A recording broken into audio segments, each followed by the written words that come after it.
Hey guys, this is Chris from Teach, Create, Sell, and I am dedicated this year to figuring out how to use Facebook ads for my Teachers Pay Teachers business.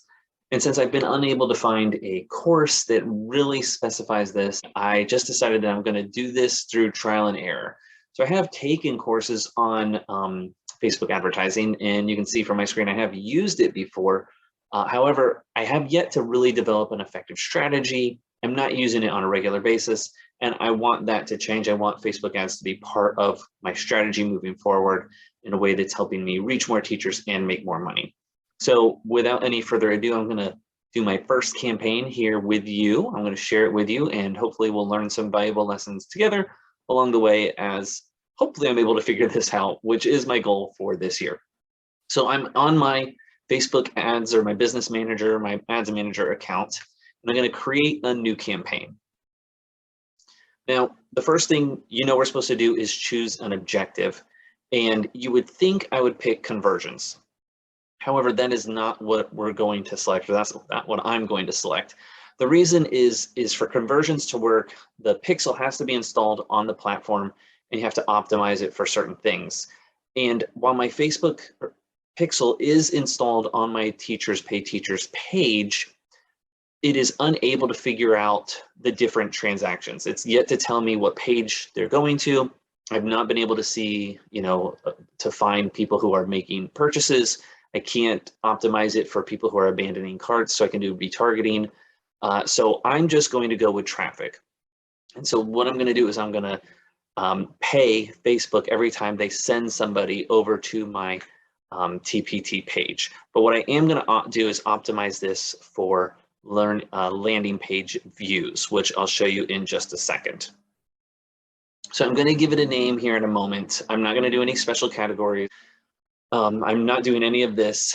Campaign budget optimization, this is for like split testing, so I'm not going to be doing that either. I'm going to run one campaign to start. I might do another one later, but I'll do my own split testing. I'm not going to rely on it to do that for me. And I'll go back and I'll rename the campaign later. Now, for the traffic, I'm choosing website because I'm trying to send them to my TpT page.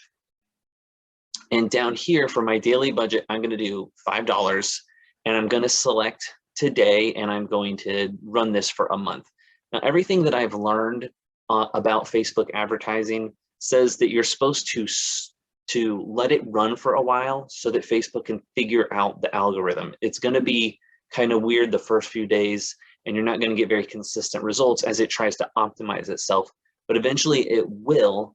And so that's why you have to commit to letting it run for several days. Everyone tells you at least a month. I'm not willing to commit to over a month right now, because I don't want to just lose all my money. I mean, it'd be $150 at $5 a day for 30 days. And I don't want that. So my goal is actually just to break even. If I figure if I'm breaking even, that'll be good, because I'm not going to be able to tell all the people who go to my TpT page as a result of this advertisement and then purchase something else. And because my pixel isn't telling me which traffic is coming from TpT and directly purchasing, I'm not going to have that data. So I'm going to be looking at other things to try and measure the effectiveness of this. But we understand that people are going to click on this and then they're going to see something else on my page, hopefully, and they might make a purchase other than the one thing I'm advertising for. And I'll explain that a little bit more as we go. For my audience, I am going to be using my Facebook pixel.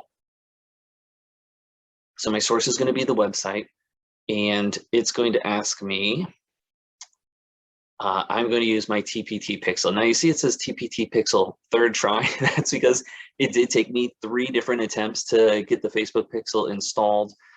With this new iOS thing and it wanting you to do these certain conversion events and things like that, it was very difficult. Every video you watch on installing the Facebook pixel says you just copy the number, you paste it in, and then you're done. I did not find that to be the case, and I couldn't figure out how to undo what I did. So I just created a second one, and then I created a third one, and the third one finally worked. I was finally able to see traffic going to the website. So just a heads up, if you're struggling getting the pixel installed, I'm with you. So what I'm going to do is I'm going to be running a retargeting ad. Anyone who's been to the web page at all website visitors, because you see, I can't It does have add to cart and view content, but those are not working as far as I can tell. So maybe I'll run another one later and see if that is actually working. But I'm just going to run this to everybody for 30 days. And what I figure is, if you already purchased that product, you're not going to click on it. And if I'm running to my fractions bundle, and if you're not a teacher who teaches fractions, like maybe you're a second grade teacher, you're not going to click on it. So I'm not going to get charged for those anyways. And I will name this audience and give it a description later off camera. I'm not going to make you watch through all of that. And this is what I was talking about with that new iOS update, where Facebook's trying to work through this iOS update so that, because it's blocking the data collection, which is what Facebook needs. So they're trying to figure out how to work through that. So right now what I'm understanding is that the Facebook ads are going to go up in price. They're going to be more expensive because they're not going to be as effective until this gets resolved. So anyways, once I do all that, I am not going to adjust anything. I'm not going to pick age or location or gender or any of that. I just want anyone who's been to the page to get retargeted. I will be doing manual placements. I don't want Facebook to pick every place that it goes to. I don't want to do audience networks. I don't want reels. There's lots of things in here I'm not going to choose. So what I am going to choose is the feeds. Yeah, I'll let the marketplace go, but I'm not going to be doing the rest of this. Facebook group feeds. I'm not going to be doing the stories and the reels or the in-stream.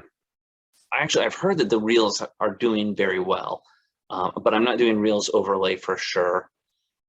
I will let it do Instagram stories. Okay, so these are the placements I'm going to pick. Oh, I don't want that either. And I will fix that later. Okay, optimization and delivery. What Facebook has recommended every time I've done this is that you optimize it for landing page views. And then it's asking for a cost control. Now, in the past, I've always done a cost control. And in the past, your cost control, see, this is what I was talking about, where it's recommending it. In the past, I've always set the cost control real low. But what I've noticed with a few that I've done is that if you leave the cost control open, Facebook's saying that it's going to figure it out, it's going to get you the lowest price possible, and it's going to get more people. And if you cost control it, you're going to get yourself out of the bids for some of the, it works on a bidding process to get each advertisement. So you're going to disqualify yourself from a lot of bids, and you might actually not get as much as you should. So I'm not going to do cost control because I'm confident this is going to land at about $1 per landing page view. So everyone who clicks on it and gets to the landing page, it's going to cost me $1. Now I'm going to pick one of my higher priced items, a $20 item, which means it's actually going to be a $25 item, but it's a $20 profit. So I need to make a purchase for every 20 people who visit. So that's like a 5% closing rate, which is high. What I've researched and read and listened to experts say is that 1 to 2% is really what you should expect on a Facebook ad. However, I am using warm traffic, not cold traffic, by retargeting people. And so hopefully that will help get me close to what I'm trying to be at. But I'm anticipating about $1 per page.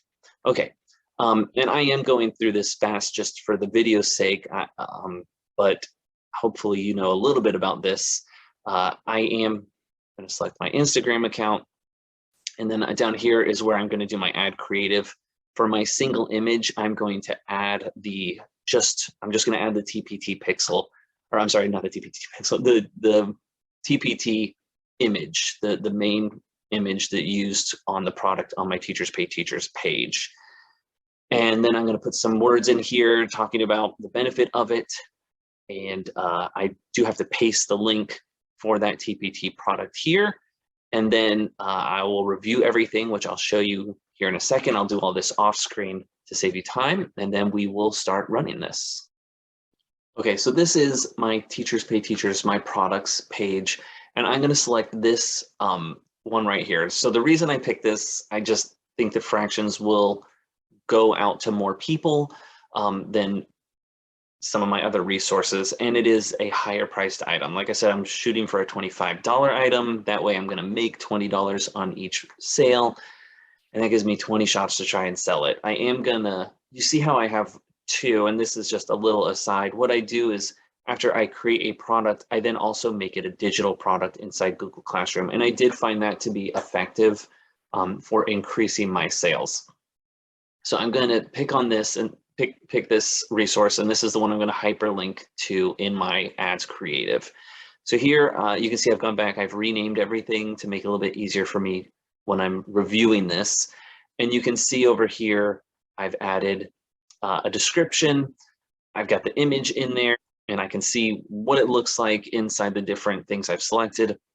I can see where the verbiage is gonna say on different people's accounts. In here, I've linked straight to the website URL. I do want to tell you, don't change this display link here. So right down here, it says teacherspayteachers.com, and it would be nice if it said my website name. However, if I change that, it is going to get flagged by Facebook and they won't run it. And I've learned that the hard way. So that is the secret. If your stuff is getting denied and you can't figure out why, it's because you're trying to change the display link so that down here it says your website or your business.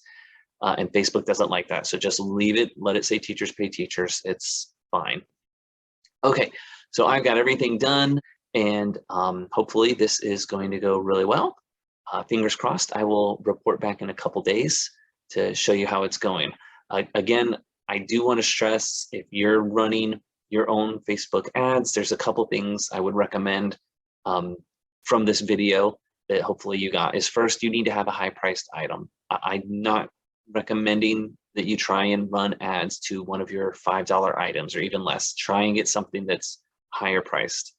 Two, you need to have enough money where you can run the Facebook ads for a few days, at least a week, hopefully a month, without that damaging you significantly. So you saw I'm committing $5 a day for 30 days or 31 days.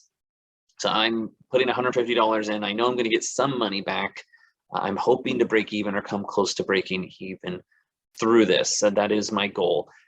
Understanding that even if I don't actually generate $150 in revenue from this, there are other things that will come. Maybe people will download my free item and then they'll come back later. Maybe they'll download my free item and get on my email list, and I'll get them that way. So there's lots of other benefits that might happen long-term that aren't seen and aren't measured right now. That's why my goal is to come close to breaking even. I'll consider that a win because long-term it might actually be more beneficial. So you need a higher priced item. You need to be able to set some money aside to run this for at least a week up to a month. I would recommend $5 a day. Everyone I listen to and read, they say $20 a day, which I think is crazy. I'm not doing that. I'm doing $5 a day. And then my last recommendation is to do this after you have a good amount of views. My page gets, I think, 400 or 500 views a day. And that's why this retargeting ad is going to work. Even at $5 a day, that's probably going to end up being like 500 impressions a day, which is the same amount of people I get a day. So you can see I can run this for a long time. By the way, the TpT pixel, or the audience that I created, which is people who've been to the page within 30 days, it will keep refreshing. So tomorrow it will be 30 days from tomorrow, and in 2 days it'll be 30 days from in 2 days. So I was always worried if it was a static audience, it's like 30 days from today. No, it's dynamic, it keeps getting updated. So I could technically leave this on and it will just keep sending it to the most recent 30-day viewers. And so maybe I will set this on permanently if it's effective. But those are my 3 recommendations. Have a good amount of views, have a budget set aside, and you need to have a high priced item, something above $10, closer to $20, and I mean higher would even be better. All right, I will come back in a couple days and see how this went.